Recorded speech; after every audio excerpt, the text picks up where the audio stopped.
I think everyone's looking forward to it. I know there's going to be no fans allowed, but everyone's been talking about playing at Dehler. People have been taking Snapchats of it when we had practice in the fall, so everyone's looking forward to get out there and playing there. So It's kind of a cool place for you. I mean, you're from Billings, you played your prep career there, but it's been a long time since you've actually played a game there, since 2018. What will it mean to you to suit up there for the first time?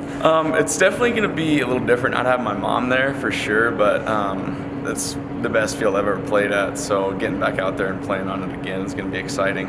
Talk about your career a little bit to this point. So you've been in the program, this is your third year now. You redshirted and then you had the tough pandemic year. What has it been like growth-wise for you in the program? Yeah, so this is my third year being a freshman, so just kind of growing a lot from the first year for sure, watching those guys win the championship. That was a big deal, and it just made me more hungry to, especially for last year, and of course it got cut short, but I think this is like the third time's a charm, kind of, get out there and hopefully have a good year. So yeah, and so you're in a kind of a unique position as a two-way player. You pitch for the Yellowjackets and you play in the field and hit as well. What's the kind of the mentality in that like when you have to kind of focus on two different things there?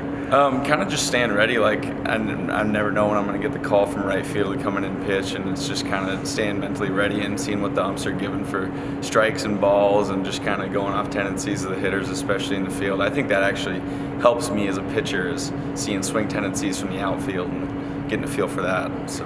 And talk about this season so far. Obviously, the results have been tough, but the offense has been there, putting up a lot of runs. The pitching staff's getting better day by day. Talk about how you enter this week. Well, I think that, losing and winning is contagious, and I think once we get that first win under our belt, we're going to roll. I mean, that's how it was in 2019 when the championship team was. They lost 11 in a row, and then once they got that first win, they just rolled. So I think that's what we're going to do. Your first GNAC series that you got to play in as a Yellow Jacket was against St. Martin's. It was last year on the road, obviously, right when the season got canceled after that. But that's who's coming in, the Saints, this weekend. Always a tough, scrappy team. What are your thoughts facing them? Yeah, definitely. I didn't see a whole lot of playing time when we played them, but I know they got a lot of the same guys, and watching them, they're a scrappy team. They got a couple good arms, and I know they're going to try to get a couple wins, but I think that we're going to be ready to go. So. Hey, our guys love playing at home, number one, but especially at Dehler. I mean, the setting, the stadium, the views of the rims. It's a beautiful ballpark. It's a fun place to play. Historically, we play really well at home too. So, yeah, for me, I mean, I'm a first timer. A lot of our guys have played on there, but this is my actual first home series in Dehler Park, and it's my first GNAC home series. So that's exciting. This is the team that you were playing when the season got canceled last year. You were at St. Martin's on the road, and just sort of abruptly, all of a sudden, everything was done. What are your thoughts facing them again this week? You know what? They did a good job against us last year. We basically split at their place, and that last game didn't ever get finished. And then our season came to a screeching halt. So it'll be a fun series. They're a competitive group. They, especially their top end rotation arms are pretty good. And so that part, I mean, GNAC baseball every weekend is going to be a grind. Everybody can beat everybody, so it's fun to compete in the league. You guys really competed again against Northwest Nazarene. Again, the results weren't there, but the results have to come eventually. You know that, as long as the guys keep competing, and they did that this week. That's one thing that's exciting, is our guys have never just rolled over and been done. They keep competing. We've had guys step up in different roles. We just need to put the game together. It's really encouraging. We've had good starts from our rotation. They just haven't been on the same weekend. They've been kind of mixing in. We've had good offensive performances, and it's usually the games that we don't pitch as well, vice versa. We just need to put it together. But I love what Coach Hape's doing with our pitching staff. I think our pitching staff's hungry to get back on the mound and to compete and show that they have the ability to do it. And one of those players on that pitching staff is Dylan Johnson, kind of a unique player because he's on the pitching staff but also gets into the lineup, plays in the field. He's a two-way guy. Talk about having him and that mentality he's got in that role. He's just a great competitor. Actually came in as a catcher, with a power arm and everything else. We've moved him to the outfield to kind of save his arm so that he can pitch. He's had some outstanding outings for us.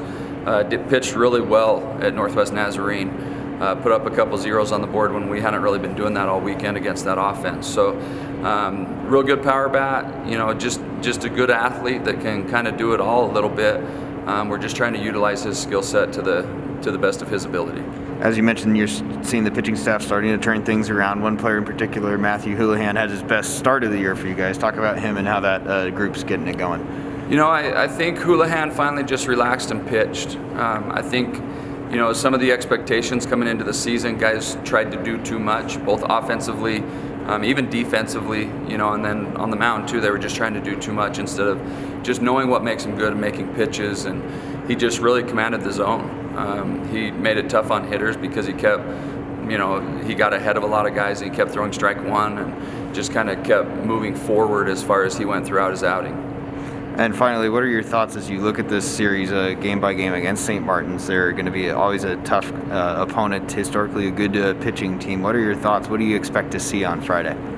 You know, that's where you go through it. We really like our offense against anyone. We've had some situational things that we can do better as an offense. We're averaging, you know, over 7 runs a game, but I challenged our guys to stay hungry, to even increase that expectation. As good as we've been, we can be even better. And I think some of that's just situational hitting, putting the ball in play, or taking what the game gives us. There's times where we expand the zone, trying to do a little too much, you know, be proud of being able to take a walk and things, and especially against a good pitching staff, you know, and that's going to be the thing is if we play into their hand and let them expand us offensively, then that becomes their strength. If we can make them have to throw better, more quality strikes, then it becomes an advantage to us. And so it's really going to be that match play game where we just have to take care of our job, and it'll take care of the weekend for us.